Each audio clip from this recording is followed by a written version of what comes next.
존 칼빈의 기독교 강요 35번째 강의를 시작하겠습니다. 이 강의는 존 칼빈의 기독교 강요 제2권 제8장 54절로부터 시작하겠습니다. 54절은 이웃에 대한 사랑입니다. 칼빈은 54절에서 이웃에 대한 사랑에 대해서 단같이 이야기하고 있습니다. 사람은 본래 너무도 이기적인 경향이 강하게 태어났으므로, 그리고 아무리 진리에서 벗어나더라도 이기심만은 그대로 가지고 있는 것이므로, 따라서 분명히 우리는 계명을 지키려면 자기를 사랑할 것이 아니라 하나님께 이웃을 사랑해야 하며, 가장 착하고 거룩한 생활을 하려면 할 수 있는 대로 자신을 위해 애쓰지 말아야 한다는 것입니다. 참으로 주께서는 우리의 마음에 이웃을 사랑하려는 경향이 얼마나 깊이 박혀야 하는 것을 표현하시기 위해서 우리의 이기심으로 이웃에 대한 사랑을 측정하셨습니다. 55절에서 칼빈은 우리의 이웃은 누구인가에 대해서 말하고 있습니다. 그리스도께서 사마리아 사람의 비유에서 이웃이라는 말씀을 하셨는데, 그런데 이 비유에서 이웃이라는 말에는 가장 인연이 먼 사람도 포함된다는 것을 알리셨으므로, 우리는 사랑의 교훈을 인연이 가까운 사람들에게 구원해서는 안 된다는 것입니다. 사람을 사람으로 볼 것이 아니라 하나님 안에서 보아야 하는 것입니다. 우리는 먼저 하나님을 보아야 합니다. 그리고 하나님께서는 자기에 대한 우리의 사랑을 모든 사람에게 확대하라고 명령을 하셨습니다. 사람을 보는 법이 이와 다를 때 우리가 여러 가지 오류를 일으키게 되는 것입니다. 그래서 어떤 사람의 성격이 어떻든 간에 우리는 하나님을 사랑함으로 그 사람도 사랑해야 한다는 것이 부동의 원칙이 되어야 하는 것입니다. 57절에서 칼빈은 원수를 사랑하라는 계명은 참된 계명이라고 말하고 있습니다.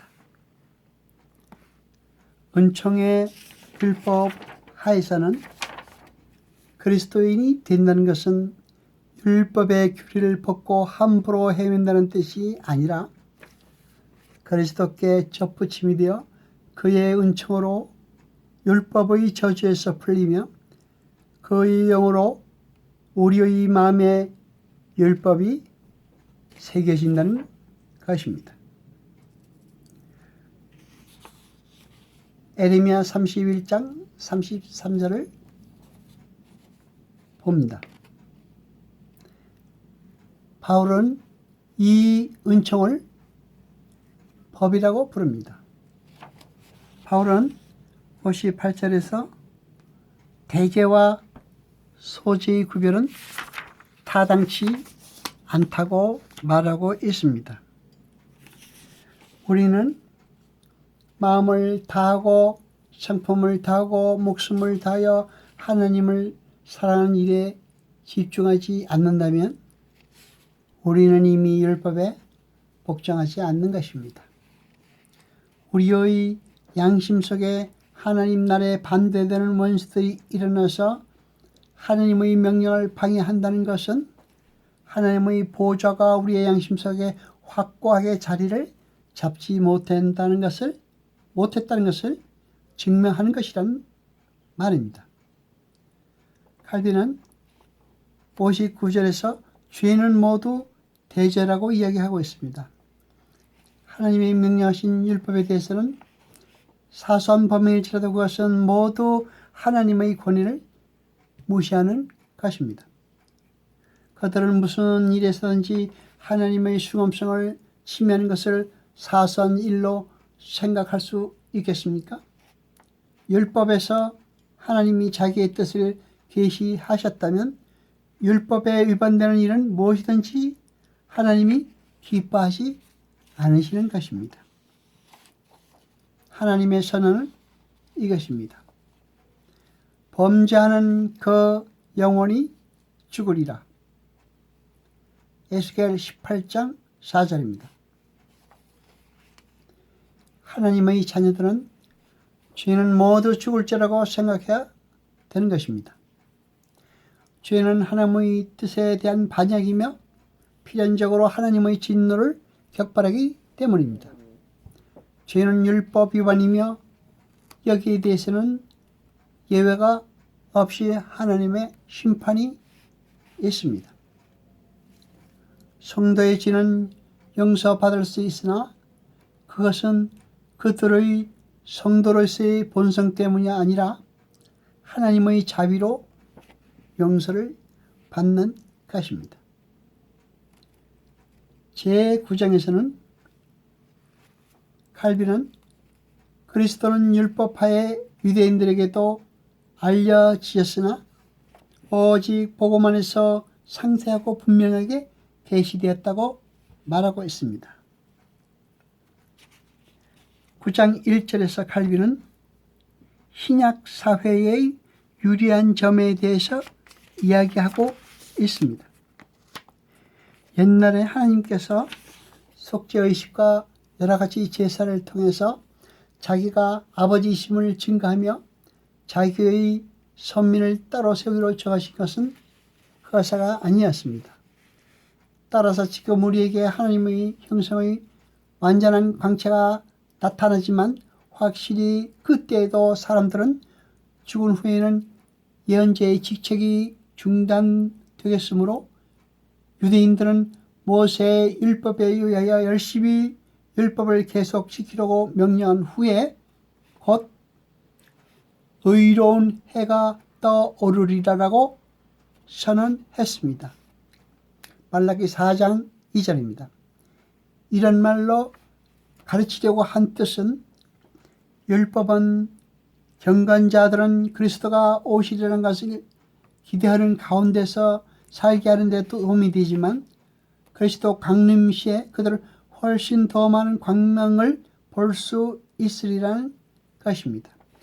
그렇기 때문에 베드로는 이 구원에 대해서는 선지자들이 연구하고 부지런히 살폈으며 베드로전서 1장 10절이라고 이야기하고 있습니다. 그리고 그것이 이제 복음에서 밝혀졌다고 말합니다. 하나님이 그들의 손을 거쳐 우리에게 전달시킨 그 부활을 그들은 아직 가지지 못했습니다. 지금은 그들이 증하는 그 은총이 바로 우리 눈앞에 놓여 있습니다. 그들은 조금 맛봤을 뿐이나 우리는 풍성하게 즐길 수 있습니다. 따라서 그리스도께서는 모세가 자기를 증언했다고 선언하면서도 우리가 유대인들보다 더 많이 받은 그 은총을 찬양하는 의미에서 제자들에게 말씀하셨습니다. 너희의 보는 것을 보는 눈은 복이 있으며 너희의 듣는 것을 듣는 귀는 복이 있도다. 많은 선지자와 임금이 이것을 갈망하였으나 얻지 못하였느니라. 누가복음 10장 23절 24절입니다. 하나님께서 보기 드물게 경건하는 저 거룩한 족장보다 우리를 더욱 돌보신다는 것은 복음의 계시에 대한 적지 않은 예찬이 됩니다. 이 생각과 잘 보파하는 것이 아브라함이 그리스도의 날을 보고 기뻐했다는 구절입니다. 아직 먼 데 있어서 희미하게 보일 뿐이었지만 아브라함은 좋은 일이 있으리라는 희망을 확신했습니다. 그렇기 때문에 이 거룩한 족장은 세상을 떠날 때까지 쾌활하게 살았습니다. 그리스도 강림 이전에 죽은 경건자들은 그리스도에게서 빛나는 지식과 광명에 참가하지 못했다는 뜻이 아니라 그들의 처지와 우리의 처지를 비교함으로써 그들이 희미한 윤곽을 잠깐 엿본 그 신비들이 우리에게는 밝히 나타났다고 가르치는 것입니다. 히브리서 기자는 이 점을 분명히 설명합니다. 옛적에 선지자들로 여러 부분과 여러 모양으로 말씀하신 하나님이 지금은 사랑하시는 아들로 말씀하시느니라. 히브리서 1장 1절로 2절입니다. 아멘. 칼빈은 2절에서 복음은 계시된 그리스도를 전파한다고 말하고 있습니다.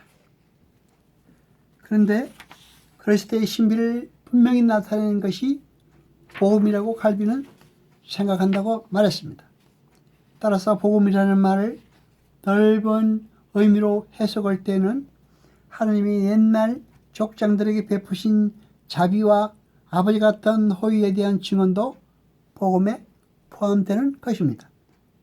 그러나 더 높은 의미에서는 그리스도에게서 계시된 은총을 선포하는 것이 복음입니다.